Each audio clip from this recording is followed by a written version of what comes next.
whenever, I think it's like 2018, whenever the switch happened, was there any not even just you don't even have to speak just for you, but like your group of friends are all YouTubers, all very successful YouTubers. Did any of you guys ever talk and you were like, what the fuck? Why are they getting all the hype? Yeah, I mean, yes, but we're also all old enough now. Like we've seen it all. I've been doing YouTube for so long. I've seen so many people that in my eyes reached levels that I don't think they deserved or should have, or I think their content sucks. And I used to care about that, but now I don't. People just do what they want. I don't care. Like, and I don't think that about like anybody in particular right now. Although I think Stable Ronaldo and some of those guys might think otherwise. I don't hate those guys. We had that little beef or whatever. I don't hate those guys. It's just, but I've seen all of that of just like, it doesn't bother me anymore. It's like different stuff going to get views for whatever reason. It's not really in your control. Just control what you can control. But we definitely also had a lot of thought of like, we should be streaming. Really? Like when I give people advice now and like what they should be doing in gaming content creator space. Yeah. I'm like, you should be streaming. You should stream for like 2 to 6 hours a day, the higher point of that possible. And while you're streaming with the intent of a YouTube video like in mind. Yes. So you should be like, obviously some of the stream, 2 hours of it can be doing whatever you want, having fun. Right. But there should be some sort of structure in there if you're like, okay, I'm streaming, but I'm recording a YouTube video. Yeah, you kind of, it's like a record the video live. Yeah, like the optimal way to do it right now is to stream every day and have that be like your revenue source. Yeah. Upload a video on YouTube once a week, once every couple weeks, however long it takes you to make banger, just an insane video. Right. Maybe it's like, oh, I wanted 100% complete this game, but it's going to take 50 hours of playing it. Yeah. And then that becomes a YouTube video. You don't care that it's the only video you uploaded in the month and that it's going to make, whatever, not enough to cover your bills for that month. Yeah. But it's going to promote growth that'll send people to your stream. And then obviously all the TikToks and shorts and stuff that come from streaming, all that stuff. Yeah. I think. But like, I don't take my own advice because I hate streaming. It won't work for me because I don't enjoy it. Yeah. I think we're very similar in that aspect. I mean, I've kind of been a streamer for, that's where I've gotten the majority of my income.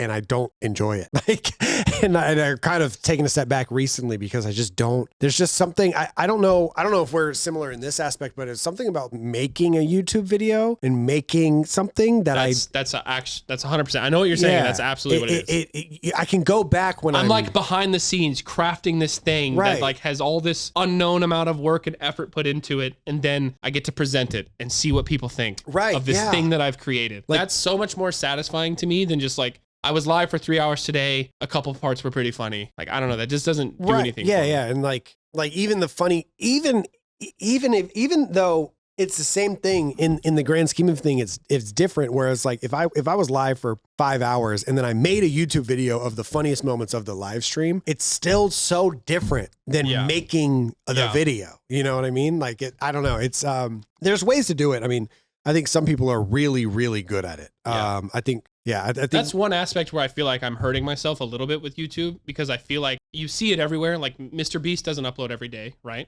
Right. Would he be seeing the success he has if he did it? No, there's no way. You can't make that quality of content every single day. Yeah. And so it's clear that like the meta on YouTube is to like focus on like an insane video 1 week, 2 weeks, 1 month, whatever.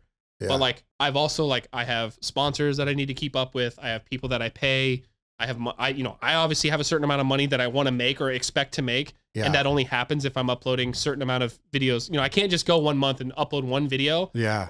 Because uploading what I upload now, I'll get like 10 million views a month. If I spent the whole month making one video, what happens if that video gets 1 million views? Yeah. Sure, that's more views than any of the videos I uploaded that month otherwise. But like, that's 1 million views in a month versus the 10 million. Yeah, which is where the streaming would come into play. You can stream every day and that can be your income source to where you're not as worried about what happens with the video. You're just worried about, okay, this video got 1 million views where otherwise it would have got 100,000, which means 900K more people that may have never seen me before. Right. Now have seen me and heard of me. You're also in a unique situation. Do you know how do you ever take a step back and realize how unique it is that you've been doing this for so long? Yeah. Yes and no. Yeah. I mean, yeah. I'm uploading multiple times a week for 14 years is crazy. It just kind of flies by. Yeah, it just kind of flies by. But I don't know. A lot of people can't do, like a lot of people don't have, either they don't have the talent or they don't have the motivation or they don't have the friend group or the tools and infrastructure. Like I wouldn't be able to do it if I didn't have like the editors that I have and the artists that I have. And there's just so much that have, and luckily like your friend, like the group of streamers that you have and the groups that are adjacent to you, you guys are all in like a really good, for the most part, it seems from the outside looking in, looks like you guys are all in sync. Well, you do a good job of portraying it. Not really. No, I mean, for the most part, yes. But like, it's also like we're all in our like 30s now. We all have our own lives that we've carved out the last 15 years. Everyone's going in different directions. We can't all like do what we used to do back then, where we were all like in our early 20s, didn't care about a social life, didn't have a job, didn't go to school. All we did was play games all day. And like, I still aspire to do that and loved doing that. Yeah. And I try to emulate that as much as I can. But at the end of the day, like I have my wife I have to hang out with. I have my house to take care of. I have, you know, other stuff in the YouTube sphere of just managing emails and sponsors and trips and all that kind of stuff to take care of on the side. So it can't quite work that way. But other people also have different aspirations. Like even Vanoss, like I don't want to speak on his behalf too much, but like he's big into the music stuff right now. Right. But he'd be foolish to ignore his YouTube channel. So he still does his YouTube channel, but I would say almost to a part-time type amount. And that's so he can have that time to also work on the music thing, which he's more passionate about, because in his eyes, he's like, I beat YouTube. I beat YouTube 8 years ago. I was like the biggest gaming creator. I got all the views. I got all the money. I got all the accolades, whatever. It doesn't drive him as much. Yeah.